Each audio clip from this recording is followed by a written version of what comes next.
গ্রেফতার করছেন না? আপনারা কেন চুন্নুকে গ্রেফতার করছেন না? এই বাংলাদেশে হাসিনার কোন দোষরের আশ্রয় প্রশ্রয় দেওয়া যাবে না। ওটা হামলা আমরা সমর্থন করি না। এই পল্টনে জাতীয় পার্টির অফিস যদি আমরা নির্দেশক দেন, তাহলে এই নবকর্মী এখানে যারা আছে একটা ইট তারা জাতীয় পার্টির অফিসে রাখতো না। কিন্তু আমরা নির্দেশনা দিই নাই। নেতা কর্মীদেরকে বলবো শান্ত থাকেন। এই গণঅভ্যুত্থানের সরকার আমাদের সরকার, এই সরকার তারা সুন্দরভাবে কাজ করুক, তারা আইন শৃঙ্খলার পরিস্থিতি উন্নত করুক, আমরা সে বিষয়ে সহযোগিতা করবো।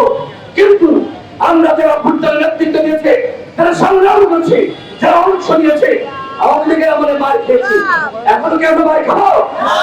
নেতা কর্মীদের বলবো জাতীয় পার্টি যেখানে মিছিল সমাবেশ করতে যাবে, কোন মিছিল সমাবেশ আপনারা করতে দিবেন না। একই সাথে ওই যে আমরা দেখেছি রংপুরে এনসিপির নেতাদেরকে গালি দেওয়া হয়েছে, অন্য দলের নেতাদেরকে গালি দিয়েছে। যে গালি দিয়েছে ওই জাতীয় পার্টির কোরআনগার মেয়র, ওই মুখ্যমন্ত্রীকে অনতিবিলম্বে গ্রেফতার করতে হবে। সেনাবাহিনীর পক্ষ থেকে গতকাল যারা জিএম কাদেরের বাড়িতে হামলা চালিয়েছে, তাদের গ্রেফতার করার জন্য অভিযান চালিয়েছে।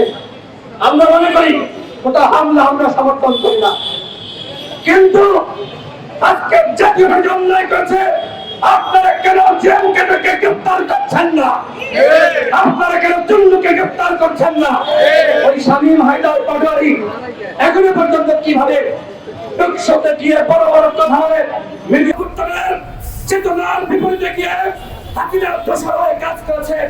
এই বাংলাদেশে হাসিনার কোন দোষরের আশ্রয় প্রশ্রয় দেওয়া যাবে না।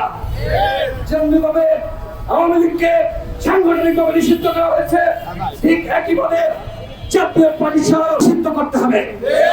অধিকার পরিষদের পক্ষ থেকে নির্বাচন কমিশনের আওয়ামী লীগের নিবন্ধন স্থগিত আছে আবেদন করা হয়েছিল, ঠিক একইভাবে জাতীয় পার্টি সহ 14 দলের নিবন্ধন স্থগিতের আবেদন করা হয়েছে।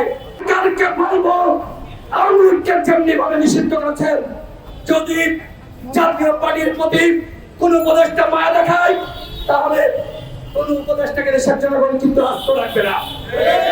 আপনারা আগামী 24 ঘন্টার মধ্যে জাতীয় পার্টির বিষয়ে আমাদের সিদ্ধান্ত জানাবেন, অন্যথায় পরবর্তীতে কোনো অঘটন ঘটলে তার দায়ভার কিন্তু আমরা নিতে পারবো না।